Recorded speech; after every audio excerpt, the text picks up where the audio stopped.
कमलेश जी, हाल ही में जो पेट्रोल वृद्धि हुई है, नागरिक यहाँ के काफी परेशान है और बीजेपी सरकार जो बनी है वो बोल रही थी कि अब महंगाई कम होंगी, अच्छे दिन आएंगे, क्या कहना है पहले इसके ऊपर? निश्चित रूप से पेट्रोल के रेट बढ़े हैं और जिस तरह से लोगों को एक अपेक्षा थी, एक उम्मीद थी कि एक अच्छे दिन आने का जो एक वादा भारतीय जनता पार्टी ने निश्चित रूप से पूरे हिंदुस्तान के आवाम से किया था, तो ऐसा कुछ भी देखने को नहीं मिल रहा है। और ये सब चीज़ों के चलते काफ़ी परेशानियों का सामना भी लोगों को करना पड़ रहा है कि अब आप तो बोल रहे हैं कि अच्छे दिन किस प्रकार से आएंगे, ये सोचने की घड़ी आ चुकी है। क्योंकि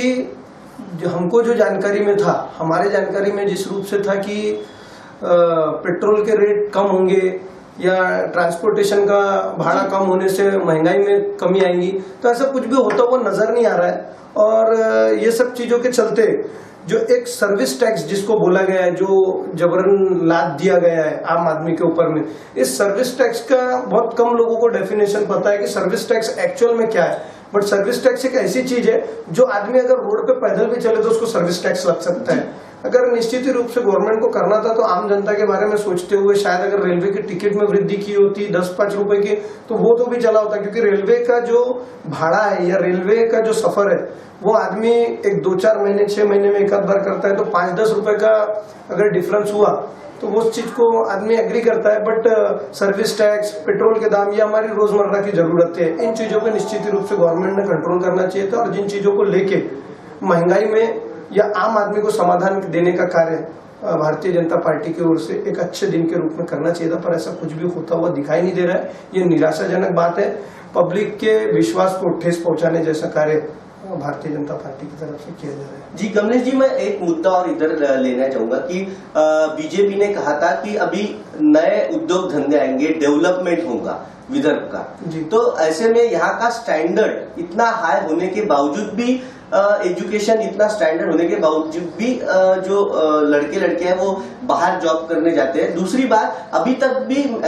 जो सरकार है वो जागी नहीं है कि जो बंद पड़ी हुई जो फैक्ट्री है उस पर फोकस अभी तक के नहीं हो पा रहा है। तो क्या लगता है कि सिर्फ ये भी सरकार के सिर्फ वादे ही करते जा रही है? एक्चुअल में देखिए, आपको एक चीज बताता हूँ मैं, इसके पूर्व भी मेरा एक इंटरव्यू आपके चैनल पे हुआ था और जब भी मैंने एक युवाओं के रोजगार को लेके निश्चित रूप से एक आप लोगों को एक इंटरव्यू दिया हुआ था कि मिहान हो कि वह जो बंद पड़ी एम्प्रेस मिल हो, फैक्ट्रीज हो, इन लोगों को जब तक रेगुलराइज नहीं किया जाएगा, इन लोगों को जब तक चालू नहीं किया जाएगा, इन चीजों को जब तक अमेंडमेंट में नहीं लाया जाएगा, निश्चित रूप से रोजगार पर फर्क पड़ना बहुत मुश्किल सी बात है। आप लोग अपने लोगों को देखने को मिलता कि यहाँ के जितने भी लोकल पॉलिटिशियन लोग हैं उन लोगों ने बड़े बड़े कॉलेजेस खोले हैं, बड़े बड़े हॉस्पिटल्स खोले हैं, बट किसी ने भी रोजगार के बारे में सोचते हुए ऐसा कहीं पे सोचा नहीं कि कोई IT सेक्टर खोला जाए, कि वह कोई एक अच्छी कंपनी ओपन की जाए या बड़े बड़े ब्रांड्स को नागपुर में उतारा जाए, जिससे कि हमारे यहाँ पे जो आने वाला जनरेशन है उनको रोजगार का माध्यम तैयार हो, रोजगार के साधन तैयार हो। इंजीनियर्स बोलिए या डॉक्टर्स बोलिए, आपको देखने को मिलेगा अपने यहाँ, अगर अपन नागपुर जिले में देखेंगे तो इंजीनियर्स कॉलेज की लिस्ट है अपने यहाँ पे, एक लंबी चौड़ी लिस्ट है जो ऑलरेडी पॉलिटिशियन लोगों के नाम के कॉलेजेस है। ये जो इस प्रकार के कॉलेजेस है, इस प्रकार के कॉलेजेस से नो डाउट हम लोग इंजीनियर्स को मैन्युफैक्चरिंग करने बोलेंगे तो चलेगा, बट उनके रोजगार का अपने यहाँ पे कोई भी व्यवस्था नहीं है, कोई साधन नहीं है। गवर्नमेंट की तरफ से ऐसे कोई प्रोविजंस नहीं हो पा रहे हैं, गवर्नमेंट की तरफ से ऐसे कोई डिक्लेरेशंस नहीं हो पा रहे हैं जिसको लेके युवाओं के रोजगार का कुछ समाधान हो सके। जी कमलेश जी, अभी हाल ही में एक स्टेटमेंट आया पवार जी की तरफ से, शरद पवार जी की तरफ से, कि अलग विदर्भ की डिमांड नेता की न होते हुए लोगों की न होते, लोगों की है ही नहीं, ऐसा कहना है। तो क्या कहना चाहिए? देखिए, ऐसा है, आम आदमी को हम नेताओं ने इतना मसरूफ कर रखा है इन सब चीजों के चलते कि उसके पास में बाकी की चीजों को सोचने का समय नहीं है कि विदर्भ अलग होगा या नहीं होगा। जी, आज उनके लिए सबसे मेन मुद्दा है कि हमारे 2 टाइम की रोजी रोटी किस प्रकार से चल जाए। आपको देखने को मिलेगा कि आप मराठवाड़ा में चले जाइए, बेसिक मुद्दों पे वही आदमी निकलता है जिसका पेट भरा हो। हमारे यहाँ पेट भरने के वादे हैं। जी। तो इस प्रकार की परिस्थिति में कहाँ वो आम जनता कहाँ निकल के बोलेंगे कि विदर्भ अलग कीजिए। सबसे पहली चीज तो यह है कि हम अपने 2 टाइम की रोजी रोटी का साधन जमा लें, हमारे बच्चों को सर्विस मिल जाए, उसके बाद में इंसान बाकी की चीजों को सोचता है, ना कि उसके पहले। क्योंकि सबसे पहला आदमी का जो कर्तव्य होता है या पहली जो प्रायोरिटी होती है वो ये होती है कि हमारा परिवार हम किस तरह से सेव कर सकें। तो जो तकलीफ है वो तकलीफ ही यहाँ से शुरू है कि हमारे परिवारों का, हमारे